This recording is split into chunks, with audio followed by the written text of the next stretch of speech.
Привет, друзья! На дворе настоящая осень, это значит, что пора октоберфестов, рулек, пива и всего такого.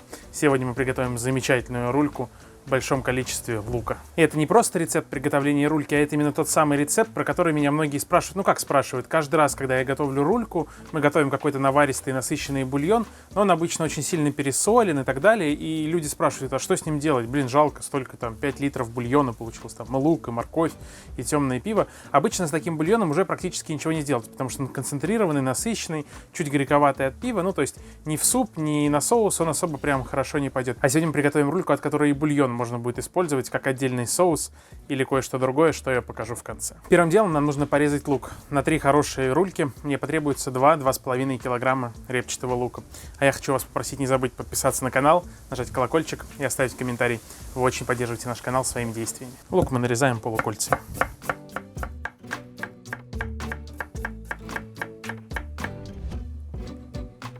Класс. И переходим к рулькам. У меня такие 3 средние рульки. Их нужно немножко опалить, почистить. Ну так, на всякий случай, чтобы были поаккуратнее. Вот так. И немножко все это поскоблить. Видите, где-то шкурка, где-то немножко волосиков. Все равно все за вас не очистит.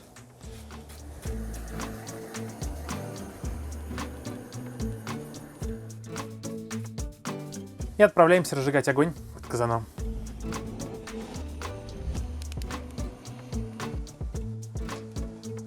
Первым делом нам нужно хорошенько до коричневого цвета карамелизовать репчатый лук. Поэтому наливаем в казан растительное масло, я добавляю 100 грамм сливочного масла, и на этой смеси будем пассеровать лук достаточно продолжительное время, постоянно хорошенько помешивая. Немного растительного и кусочек сливочного масла. И отправляем репчатый лук. Этот процесс не быстрый, на это может идти 15, 20, иногда даже 25 минут. Нам нужно хорошенько позолотить и обжарить весь репчатый лук. Лук просто сказочно карамелизовался. Посмотрите, какой он коричневый. Такой лучок, да с картошечкой. Теперь его можно посолить, и за расчет того, что мы будем добавлять рульки и воду, добавить черный молотый перец и выкладываем наши рульки. Хорошенько солим и черный молотый перец.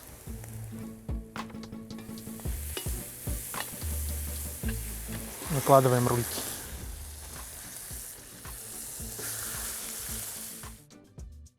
Добавляем воду.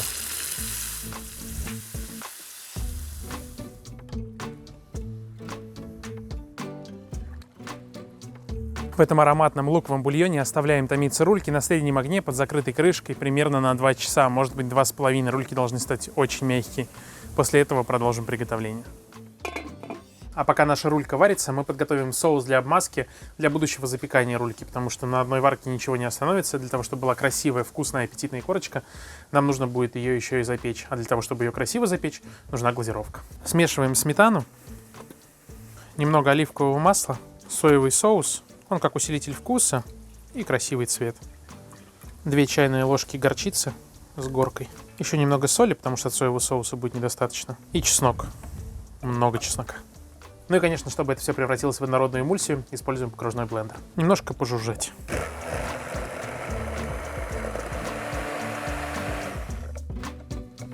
Вот этой ароматной чесночной глазурью мы будем покрывать рульку.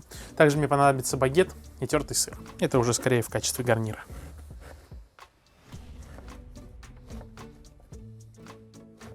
И сыр натираю на крупной терке. Сыр выбирайте либо ароматный и твердый по типу пармезана или что-то типа чеддера, либо наоборот те, которые хорошо плавятся и тянутся по типу моцареллы или сулугуни. Пойдемте посмотрим, что с нашей рулькой.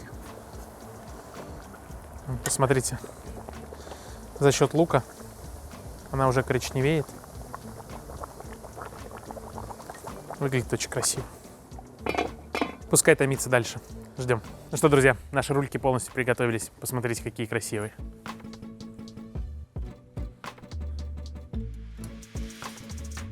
Это не рульки, а песня какая-то. Аккуратно вынимаем их из бульона.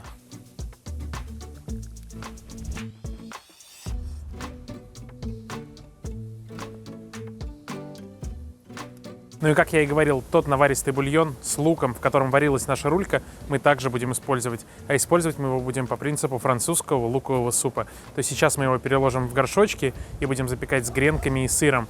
Гренки я как раз подзапек, пока у нас готовилась рулька.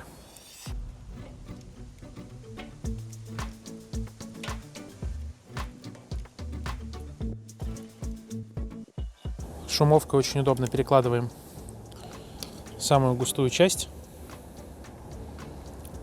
Насыпаем немного сыра и выкладываем гренки. Их тоже хорошенько засыпаем сыром. Дальше вы можете отправиться к духовому шкафу или, как я, запекать все в гриле. Выставляем наши рульки, обмазываем их глазурью, расставляем горшочки, закрываем крышку и при 180 градусах будем запекать до аппетитной корочки у рульки, и пока сыр на луковом супе полностью не расплавится.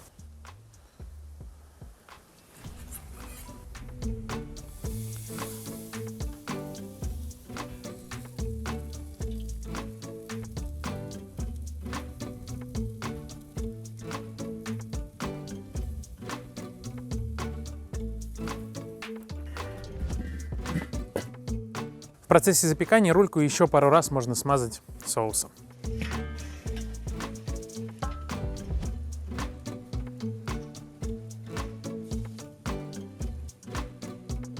Тихон, а когда снимать рульку? Вот сейчас пора. Красота, аромат чеснока просто бомбический.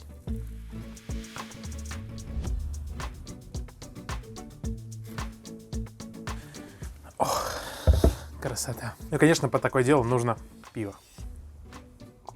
Попробуем луковый суп. Греночка с сыром.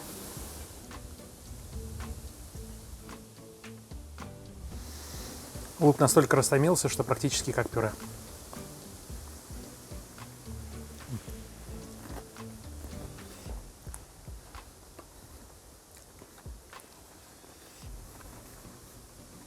Вот что значит правильно использовать бульон от рульки. Ну давайте, конечно же, попробуем главную звезду сегодняшнего рецепта. Тихона, ведь он как рулька.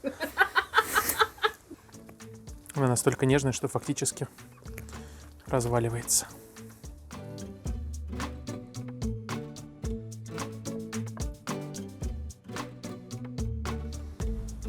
Аромат просто фантастический. Чеснок, соевый соус и все остальное сделали свое дело.